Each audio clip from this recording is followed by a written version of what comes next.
어떻게 하나님께서 광야에서 포도를 만남같이 기뻐했던 당신의 백성을, 그리고 무화과 나무에서 나오는 첫 열매를 보는 것처럼 그렇게 사랑하고 기뻐했던 이스라엘을 이다지도 저주하시고 이렇게 무시무시하게 버리겠다고 말씀하고 있는지, 그 이유와 원인을 우리들이 지금 찾아가고 있습니다. 10절 말씀을 우리가 다 살펴보았더랬고요. 핵심은 이스라엘 백성들이 우상을 섬긴 겁니다. 하나님을 사랑하지 않고 하나님의 말씀에 순종하지 않고 세상의 욕망과 쾌락인 우상, 구체적으로 바알 부올 사건을 이야기하면서 그들이 온 몸과 마음으로 우상을 숭배한 것, 그래서 하나님께서 그들을 버리고 오늘 11절 이하의 무시무시한 말씀을 하시고 있다라고 하는 겁니다. 11절을 보면 에브라임의 영광이 새같이 날아가리니 해산함이나 아이뱀이나 잉태함이 없으리라.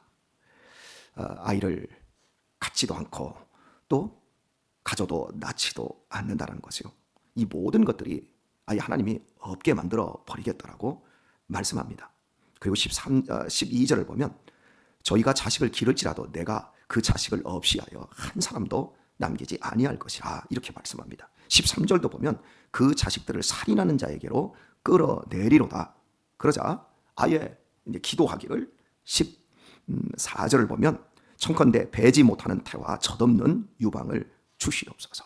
다 자식 얘기고 다 그 자식을 낳는 부모 얘기를 하고 있어요. 16절을 보면 비록 아이를 낳을지라도 내가 그 사랑하는 태의 열매를 죽이리라. 우리가 이 땅에서 나 아닌 타인을 나보다 더 사랑하는 것, 그 대상을 우리는 인생을 살면서 결혼이라고 하는 걸 통해서 만나게 되어집니다. 내 몸보다 더 사랑하는 또 다른 몸, 우리는 굉장히 이기적입니다. 내 몸을 정말 아끼고 내 생명 너무 사랑합니다. 이게 인간의 본성이고 이게 나쁜 것이 절대 아닙니다. 이렇게 사랑할 때 드디어 우리의 몸과 마음이 잘 보존될 수 있는 거거든요. 그런데 내 몸보다, 내 마음보다 더 사랑하는 대상이 누구라고 여러분 생각하십니까? 남편이나 아내 아니에요. 평생 싸우잖아요. 평생 힘들잖아요. 그냥 내 마음에서부터 내가 이 남편 사랑해야지, 그래, 이 아내 내가 더 아껴줘야지, 이렇게 결심하고 이런 게 아니라 그냥 마음에서부터 내 마음하고 똑같이 네가 나보다 더 사랑스럽다, 나는 그냥 너를 사랑한다, 그냥 그 자체로. 그것이 여러분 자식입니다. 드디어 자식을 낳아야 사람이, 자식을 길러봐야 사람이 철이 드는 거예요. 그래서 예전에 이제 결혼을 하면 상투를 틀고 어른 대접을 받았는데 자식을 낳기까지는 꼬마 신랑 꼬마 신랑 우습게 생각을 했어요. 그냥 상투 틀었다고 해서, 결혼했다고 해서 꼬마 신랑을 대접한 게 아니라 자식을 낳았을 때, 꼬마 신랑이 드디어 자식을 낳았을 때 그때부터 드디어 어른 대접을 하는 거예요. 왜냐하면 나 자신보다 더 사랑하는 대상이 생겼기 때문에 그 사람의 이제 행동은 너무나도 극도의 이기주의적인 생각에서 이타적인 생각을 드디어 할 수 있는 사람이 되었기 때문입니다. 결혼이라고 하는 가치는 마음 맞는 사람끼리, 형편 맞는 사람끼리 오늘날 같이 밥 먹고 같이 사는 거다. 가끔씩 몸 한번 섞고 그냥 우리끼리만 죽을 때까지 그냥 사는 거다. 그게 부부의 가치가 있는 게 아니에요. 우리도 저 사람들 다 뭐 자식 키우는 것처럼 우리도 자식 하나 키우지, 우리는 개 2마리 입양해서 키우지 해가지고 개 키우면서 살아가는 게, 그냥 만나서 돈 벌고 여행 다니고 맛있는 거 먹고 영화 보고 여가 생활 하면서 죽을 때까지 그렇게 사는 게 부부의 참된 본질 아니거든요. 부부는 부모를 떠나, 나보다 더 사랑하는 부모를 떠나 이제 나도 나보다 나를 더 사랑해 줄 내 자식을 키우는 것, 그래서 진짜 백이 사람이 되어가는 것, 그것이 결혼의 의미인 거예요. 오늘 세상은 결혼의 의미, 하나님의 명령으로서 주어진 인간이 진정으로 사람의 길을 가는 이 행복한 길을 세상은 다 버려버렸습니다. 그러니까 세상이 이렇게 황폐해지고 사는 게 무시무시하게 어려워지고 고통으로 절규하고 있는 거예요. 근데 문제는 교회 안에 있는 사람들이 세상을 그대로 닮아가요. 니네끼리만 잘 살면 된다. 니네끼리만 잘 살아라. 부모가 그렇게 어쩔 수 없이 얘기하는 그 마음이 얼마나 처절하겠습니까? 근데 문제는 믿음 안에서 자란 자녀들이 그 정도 의식밖에, 하나님의 말씀이 무엇이고 그 말씀에 순종하는 것이 무엇이고 이런 것들은 전혀 어린 시절에 교회를 다녔어도 배우지 못하였고, 그래서 결국 결혼을 해도 우리끼리만 잘 먹고 잘 살면 되지 하나님 없는 거예요. 여러분, 저는 결혼을 안 했으면 너무나 이기적인 사람으로 정말 한심스럽게 인생을 살았을 것 같아요. 그리고 자식을 낳고 또 입양을 통해서 자식을 키우는데 하나만 키웠다면, 아니 유신이까지만 다 키웠다면 저는 자식도 사랑할 만해서 사랑한다. 그리고 자식 때문에 속 썩는 사람들을 이해를 못했을 것 같아요. 여러분이 보기에 우리 하영이나 우리 유신이가 흠잡을 때가 있던가요? 제가 보기에는 흠잡을 때가 많아도 여러분들이 그렇게 말씀하시대. 하영이 참 착하다고. 어떻게 그렇게 애가 착하고 이쁜지 모르겠다고. 누가 데려갈지 몰라도 참 복일 거라고 그런 얘기를 하세요. 뭐 우리 유신이가 하는 행동들을 보면 여러분들이 어떻게 쟤는 너무 어른스러워, 여러분이 그러잖아요. 그래서 흠잡을 데가 없지만 부모 입장에서 보면 흠잡을 데가 엄청 많아요. 아직도 멀었어요. 여하튼 그런데 3번 4번 제가 안 키웠으면 저는 자식 때문에 속 썩는 사람들을 얼마나 힘드세요 라고 입술로 연기는 해줄 수 있어도 마음으로 진짜 그 어려움을 통감하지는 못했을 것 같아요. 저는 3번 4번 때문에 제가 사람이 되어가고 하루에도 몇 번씩 막 마음이 막 그냥 이렇게 불같이 솟구치고 분노가 일어났다 성질이 났다가 막 이런 과정들을 통해서 제 자신이 성화가 되어 가요. 우리 손기원 선생님들 아마 우리 4번 때문에 아마 돌아가시기 직전이라고 나는 생각을 해요. 최진영 원사님 그치요? 저분들이 얼마나 참을지. 성은이네 애들 셋, 또 하원이네 애들 거기 둘, 뭐 다른 애들 다 합한 것보다 유아 하나가 더 버거울 거라고 생각이 들어요. 왜냐하면 그 고집 부리는 것, 말도 안 되는 것, 자기밖에 몰라요. 자기 기분밖에 몰라요. 막 화를 내고 해놓고서는 차근차근 복귀하면서 야, 너 왜 이렇게 얘기했어? 자기가 말을 해놓고 자기 말이 먼저 이렇게 내가 지금 무슨 말을 했어? 바로 얘기했는데 안 들어요. 들리지 않는 거예요. 그게 심적 장애, 이게 품행 장애의 핵심이거든요. 막 하고 충동적인 행동을 하기 위해서 충동적인 분노가 올라버리면 아무 얘기도 안 듣고 누구하고도 소통이 안 되는, 그러니까 걔도 답답하고 보는 사람도 답답하고 미치고 팔짝 뛰고, 그리고 조금만 억양을 아버지가 엄마가 야 하면서 엄하게 하면 그것만 더 성질을 내고, 왜 나한테 성질을 내냐고. 아니 네가 성질을 내게 했으니까 내가 성질을 내지. 그런데 더 성질 내. 그리고요 그렇게 혼을 내고 막 하면서 막 나도 울고 엄마도 울고 막 그래요. 나중에 깝깝하니까. 그런데 그렇게 해놓고서나 방에 들어갔다 딱 나오면 걔는 뒤끝이 없어. 다 잊어버렸어. 그리고 와가지고 아버지 돈 좀 주세요. 나 뭐 좀 사 먹고 오게요. 여러분 이걸 죽여요 살려요? 나는 지금도 속이 막 부글부글 끓고 있고 너무 속상한데 얘는 하나도 안 그래. 그러니까 자식을 제가 키우면서 그래서 우리가 사람이 되어가고 많이 참았으니까, 많이 견뎠으니까 내 자신이 훌륭해지는 거구나. 여러분, 온유가 그냥 만들어지는 게 아니라, 인내가 그냥 하나님 우리에게 선물로 그냥 팍 주시는 게 아니라 삶의 고통과 또 난관 이런 것들을 견뎌 나가면서 내 감정을 조절해 나가면서 드디어 온유함이 뭔지도 알게 되어지고 오래 기다림 인내도 알게 되어지고, 애통하는 자 복이 있다 그러지 않습니까?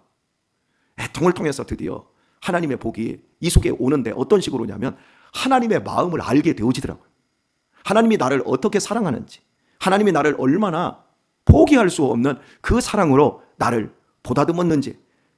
내가 자식을 키우기 전까지는 내가 썩 괜찮은 사람인 줄 알았어요. 그런데 자식을 키워보니까 내가 엄청나게 모자란 사람이라는 걸 제가 알게 되었어요.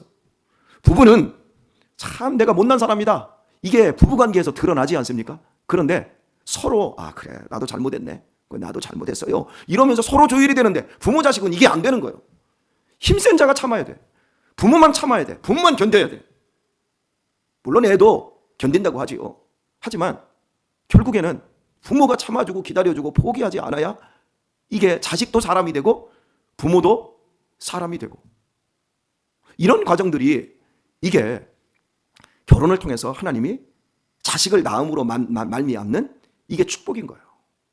여러분, 저는 35에 제 어머니께서 과부가 되셨거든요. 6명의 자녀.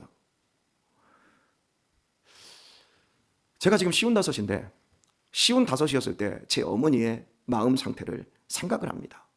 그러면서 제가 아주 어머니의 속을 팍팍 끓여 놓을 때가 언제였냐면 어머니의 연세가 52, 53, 54 이때였거든요. 그때 어머니가 나를 어떻게 견뎠을까 싶어요. 나는 내 자식이 나처럼 한 3년 한 4개월 정도를 그렇게 완전히 미친놈이 돼서 뭔가 못돼먹은 짓을 할 때 그 어머니께서 저를 다 받아내 주셨거든요. 다 견뎌내 주셨거든요. 그러다가 55이 되던 해에 제가 예수님을 믿고 완전히 새 사람이 돼버렸어요. 그때 제 어머니가 무엇을 느꼈을까?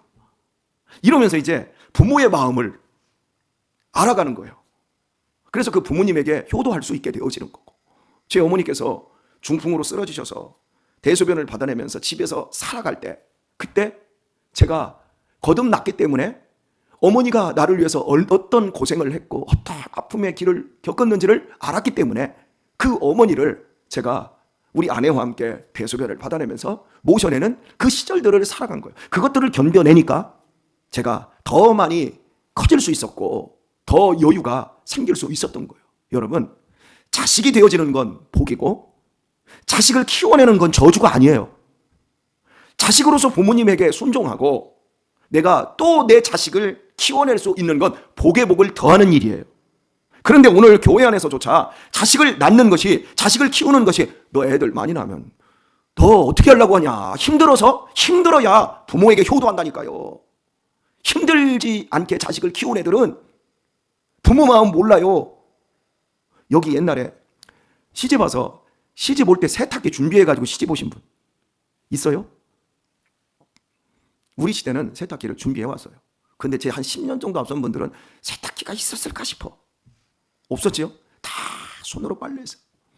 여러분, 식기세척기 여러분 처음부터 준비해 와서 지금 집에 식기세척기들이 아직도 없는 집들이 있을까요? 우리 집도 식기세척기가 없으니까. 그런데 보세요. 요즘 자식 둘 키우는 집, 셋 키우는 집은요, 식기세척기를 2대를 놓는데요. 할 게 많아서. 우리 집은 아침부터 저녁까지 밥을 먹잖아요. 아침 먹고 설거지 안 하고 점심 먹고 설거지 안 하면 저녁에 밥을 할 수가 없어요. 설거지통에 너무 쌓여 있어서. 여러분, 우리 유신이가 설거지의 도사가 돼버렸어요. 저는 그냥 대충 물만 묻히고 합니다. 그러면 대충 물만 묻히고 설거지를 하니까 제가 설거지 하기 싫어서 대충 물만 묻히니까 기름기가 미끌미끌하잖아요. 그럼 유신이가 와서 또 검사를 해요. 설거지하고 오면 수저통에서 딱 꺼내가지고 아버지 미끄럼 타요. 미끄럼 타. 그러니까 나 안 시키려고 그래. 여러분, 그건 수법이에요. 제가 안 하려고. 제가 자꾸 이렇게 엉터리로 하면 안 시킨다니까요. 근데 그걸 유아가 알더라고요.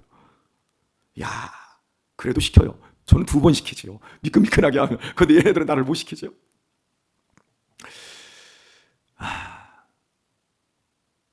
기저귀 예전에 다 팔아서 했어요. 기저귀 깡, 그렇게 똥 싸면 그거 기저귀 가지고 다 널어야 하고 뽀송하게 말려야 되고 하루에도 몇 개씩. 옛날에 엄마들 내 자식 키우면 정말 수고가 얼마나 많았어요. 이유식이 어디 있어요? 다 만들어서 이유식 먹였고. 요즘 애들 막 애기띠 이런 거 해고 막 이러고 안고 다니고 막 캐리어에다 안고 다니고 막 다 그러지요. 애들 막 집에 키우는 집에 애들 막 요람면서 흔들어대는 거 별거 다 있죠. 예전에 그런 게 어디 있어? 그냥 방에다 놓고서나 키우고 밖에 일 나가려면 그 대들보 기둥에다가 발목까지 묶어놓고 나갔다가 돌아오고 하고. 예전에 다 그랬죠. 그래도 여러분 몇 명 키웠어요? 3명, 4명, 5명, 6명 그렇게 키웠어요. 근데 지금은 하나도 안 낳기 때 그래라, 니네만 잘 살아라. 그 부모 마음도 얼마나 아플 거요. 왜 이런 저주를 받습니까? 목사님 새벽이에요. 너무 소리 지르지 마세요. 안 지르려고 합니다. 그런데 화딱지가 나요.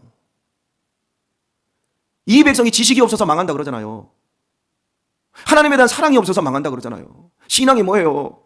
하나님의 말씀을 배우는 거예요. 신앙이 뭐예요? 마음을 다하고 뜻을 다하고 하나님을 사랑하는 거예요. 내 이웃을 내 몸과 같이 사랑하는데 내 자식 내 몸과 같이 사랑하는 걸 해본 사람이 남의 자식도 사랑할 수 있는 거예요. 근데 교회가 사랑이 없어요. 못나서 못 낳는 거야. 어떻게 하겠어요? 못 나면 가슴으로라도 나오면 되잖아요. 이건 축복이에요. 살아가면서 반드시 사람의 길을 가야 되는 거예요. 동물의 길, 짐승의 길, 그것은 그냥 많이 벌어서 몸뚱이 치장하고 내 몸뚱이 편하게 하고 좋은 것 많이 보고 만난 거 많이 먹고 좋은 옷 많이 입고 좋은 차 많이 타고 그러다가 죽어버리는 거고 짐승이지 그게 사람이요. 아이고 참 자식 안 낳는 것 때문에 무진장 마음들이 좀 쪼리게 제가 그렇게 설교하고 있다 여러분 생각할 수도 있겠습니다만은 축복이 어디에 있냐는 거예요. 읽은 말씀 11절 상기하고 오늘 말씀을 좀 맺도록 하세요. 에브라임의 영광이 새같이 날아가리니 해산함이나 아이뱀이나 잉태함이 없으리라. 여러분 영광, 하나님의 영광, 이스라엘의 영광, 에브라임의 영광 새같이 날아가 버린대요. 그 영광이 뭐예요 대체?